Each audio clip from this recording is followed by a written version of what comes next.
What's up, guys? How are you guys doing? Today I'm going to make a video about what hopefully answers most of your questions. It's about arenas. So I will try to go over and then pick top 10 arena characters in my opinion. One for Korean version and one for global version because it's completely different. So let's go ahead and start with a Korean version first because it's easier. Now, there are so many different characters, but and also it differs by different tiers that you're on, and also it also depends on personal preference as well. And I will just go ahead, and this is also what I based on from seeing a lot of the top tiers as well as lower one as well. So among the seven knights right now, the top two that is used the most is the Rudy, the ultimate tanker. His passive also grants increase in defense. It makes your whole team tanky as well as him being really extremely tanky. So he's just really great, as well as he can um, remove the buff with one of his skill by 6 turns. So anything basically, pretty much, even the Lee will be gone, and also allows him to be immune to any kind of the reflection. So he's just really great tanker. Next is Jave. Right now, like I said, the tanking meta is like really popular. So Jave, who is the second tankiest in among the seven knights, is here. Also, his skill does the piercing, which is just really nice, as well as reflecting the damage and immune to status, any kind of status element. So it's just really great. And let's go to the four lords. Among the four lords, there's a lot, but the one that is uprising is Ace after the buff. More and more, I see more and more Ace, just because even though he is squishy, uh, this skill allows someone to take more damage, as well as it does piercing, so he does massive damage to a single target, while it has also AoE buff removing. So it's just really great, because there's a lot of buffs that as you go on as higher and higher. And the one that almost everyone has in the high tier is the Kyle, because the Kyle is just a better version of a Ballista. And his passive is that every third attack, it does 150% physical damage to all of the enemies, and also it removes any kind of positive buff that they have. So that's just really great. Also has a hit immunities for 12 hits, just like Lin. So he can last in arenas really long, even though he's really squishy. So he's just amazing dealer, as well as he targets the 4 person, which allows him to go through like a leeway for the 5 person AoE attack immunities from, I believe, Rook. So that's just really great. Another 4 person, 50% deals 3 times, also piercing, which is just amazing. So Kyle's really popular. If you guys are looking for a lower tier, you'll see more of Ballista, which is in the shadow one. Ballista, pretty much same thing. Instead, every third hit, he does 2,000 flat damage. That's just a lot, and also hit immunities for 5 times. That's just great as well. And it grants 5 more hits and the status element buff for 3 turns. So, and this buff cannot be removed by buff removing, so that's just kind of a bonus that she has. But you'll see more of her in the lower tiers, and then you'll see more Kyle on the other one as well. Now, besides that, Alicia is, here you go. Alicia is just insane. Some people use Alicia instead. Some people use Kyle, whichever one they also prefer. Um, she regular attacks. Her passive is a regular attacks of ally ignores the defense. So that's just stupid. Any kind of regular attack allies will do just um, ignore defense, which is stupid. And status element for 2 turns. Also, any kind of damage immunity for 4 turns. That is so stupid. 4 turn is so long in arena. You guys will probably know. So Alicia is one of the god of arena right now. So also she also has a buff removing, reducing the buff by 2 turns. That's just really good. And look at this 90-second cooldown, which is really short, and 4-person damage, 70% of the physical, which is not a lot, but it deals 30% of flat damage, which is just like a Ballista, but 1,000 more. And it also increases the skill cooldown for enemies by 20 seconds, which is so stupid. So Alicia, I say it's one of the best arena characters that are out right now. She's also useful in a lot of different one as well, and her passive is not as good, but it also grants hit immunities for 2 times, and status element immunities for 2 turns. So which is still great and like a raid and things like that. But she's in, I say, one of the top 3 one that is used most. Then we go down to these two, the one that got major plastic surgeries. So the Rook and Chancellor is almost in every single deck of the top tier, and you begin to see more people who focus on arena in the lower tiers have Chancellor and Rook as well, because the Rook's skill, this grants shield for 3,000 shield, which means that whatever damage it takes, it's gonna go through the shield first. So you guys saw that Alicia's skill does 3,000 first. So if the Rook puts up the shield before the Alicia uses a skill, that means the shield is gonna just negate her basically attack. Although it's gonna take a little bit more because it does so 50% of the physical, the damage. But that's just really stupid. And this shield lasts for 4 turns, and that is just stupid. And his first skill is just okay. It's not really useful. 250% physical, applies it twice, piercing. It still does the damage. It's not just the tank or for the shield. And also his passive is one of the stupidest one. It grants a hit immunities, the AOE immunities for all of your allies for 2 turns. So any of the AOE attack that doesn't state the piercing or any kind of single target AOE attack that doesn't state as a piercing will basically be ignored, which is really stupid. Also, the flat damage that allies take are reduced by 40%.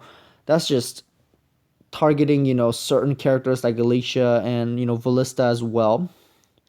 And his passive is just have chance of stunning and 4-person, which is just kind of like bonus thing. But mainly he's used for his passive and his shield, which is really great. I am currently also trying to get him as well, and then limit breaking him. And here's the Chancellor that was so different. Look at this. Where's Chancellor here? This is a 6-star form Chancellor, and then he changes into this. His eyes are even different. So okay, whatever. Let's get done with that and look at this. Also, for himself, he takes 40% less damage from enemies. So which makes him pretty good tanking, just because he takes less damage. Also, when he dies, it revives with a 50% life. Which is also really great. Because even having revive is just great bonus. And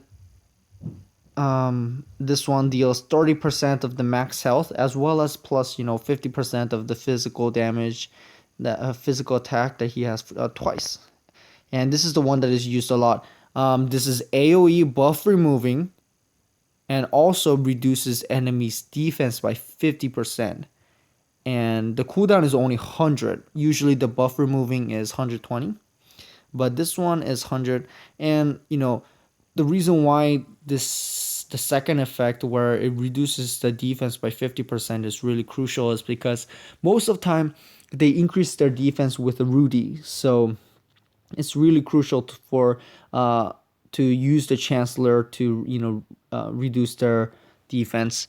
And he's skill awakening skill does 2000 flat damage, also to 3%, and then reduce a turn buff by three turns again. So he's the ultimate like a buff remover. He's just very good. So if you guys see those top guys, they'll always have these two. That's also one of the reason why I'm still working on it as well. And those are pretty much the ones that are used a lot. You guys can also check out this by going on to the arena, and then you could just go on to the second one, and these are the top tiers. So you guys can just go ahead and check these guys out and see what kind of also team that they have. See, you guys can also see the Alicia, Rook, Rudy, Chancellor. Nox gives additional chance of those status elements applied rate to increase. So you guys can check it out. But you see like Rudy, Jave, Chancellor, Rook. I also see Tail more often as well, just because after the buff he got much better as well. So these are some of the things where you guys can also check it out. But like I stated, you guys pretty much see the same thing: Alicia, Chancellor, Rook, Rudy, and Nox as well. Depends on whatever team, because Nox is pretty tanky. He got really tanky, so that's just great. So that's it for the Korean version, and let me go back to the global version to show what some of the arena specific champions. The global version also had an update, and you could purchase 7 nights through a topaz as well. So that's one of the main reasons that people spend their topaz on. It is quite costly. I believe it's like 400, and there's limits on it, but you guys can also still do it. And let's get to the codex. So in my opinion, one of the better ones right now. Chris, because it doesn't come back alive, it's not as good. Rudy, if you make him tanky, he's good. I think the three best 7 night and the one of the better ones in arena is Delans, because of his ability to silence and burst out enemies with his skills. And Jave, because he's tanky, also he could do piercing. And that's and like I said, it's great farmer as well. And Spike is just amazing. I think Spike, like I said on my other videos, is really cheap, because if you have Spike, you don't have to worry about Eileen stunning you, Dylan silencing you, Chris applying death on you, Rudy stunning you, or anything kind of like that, or even Jave and Rachel burning you, or other Spike even freezing you. So no matter how strong your Delans is, if it doesn't silence, it's quite useless. So Spike is just really great. Ace, definitely, because of his also abilities to burst out enemy, as well as decrease target's healing amount by 2 turns, and it's just so good. His passive also decreases all enemies' defense, so it could cancel out Rudy. And among the regular, Evan recently got buffed, so if you guys don't have a great tank, Evan is still pretty good. Yuri has been really popular in Korea earlier on too, just because she can also remove buff and decrease all enemies defense, just like Ace. But if you have Ace, I would go with the Ace definitely. And the better one is Hevnia, because Hevnia's passive is immune to all physical damage for 3 turns, and this is very long, unless the enemy has like really high Velica or magic damage dealers. But Hevnia, even then, it can still last pretty long. And also she has chance to stun for 2 turns, so that's just a bonus that it has. And additionally, reduce target's buff duration by 3 turns. That's just amazingly good. So Hevnia is just really good. The ones that Snipper also is not bad. One AOE, once is it 2 target? Yeah, 2 target, and immune to physical damage for 2 turns. You guys can see that there isn't as much magic damages incoming coming in, except probably like a Velica. So that's just most of them is physical immunity. Ming Ming 2, while increases the block rate, also immune to all attacks. This is all attacks, not even a physical magic. So Ming Ming is really great for arena. I hope I get her. I hope, but feels like I don't. I'm not gonna get her anytime soon. Also, Nia is amazing. So usually the ones that do better, especially in arena, is the ones that have the immunities, just because it'll last longer. And the damage dealing wise, you can just choose and focus one, and then that would most likely be your main damage dealer, while the others are tank. And use their passive and things. See, even Luri increases a crit rate and immune to physical for 3 turns. And you guys know that when you guys already probably tried out the arena and things, the 3 turns last really really long. So that's just amazing. Alice is a great support, in my opinion. One of the support, a better one suited for arena, just because one of her skill revives the dead ally, and then temporal invincible with all the damage and things like that. So this is gonna basically apply to Chris and some of the new coming ones, but her ability allows to do that. So she's really great. Even if one of your guys die, it comes back alive with a thing and heals all allies. AoE heal, just amazing as well. And because of her passive, she's also tanky enough to stand in the arena for quite a long time. So that's why I think it's one of the better suited ones. I know there are some other good ones as well. Hevnia is just really tanky and things like that. But I think, I mean, Helenia is really tanky and stuff. But like I said, there's a lot of replacement. If you don't have Rudy, you could just choose like Evan, Helenia, and replace it and things like that.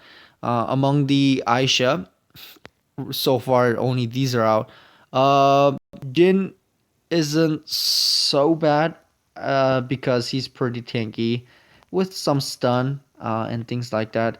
But for a future, this one Jin's passive is just for himself. So the ones that do the AOE defense increase, or reducing the enemy's defense, is much more beneficial. That's one of the reason why they prefer some of the other ones like Rudy or things like that. So that was some of my top 10 heroes that were think is really good in both Korean and global version. Hopefully this answers most of your questions. I've been also getting a lot of these ones, as well as which 7 that I should get, and I can't answer them all for you guys because it's also very different for each one of you guys. And I've been getting just tremendous amount of messages and things like that. So I hope this helped. And if you guys still don't know, make sure you guys first check out this video first. But after that, if you guys still don't know, you can message me, and I'll try to get back to you guys as soon as possible. Thank you.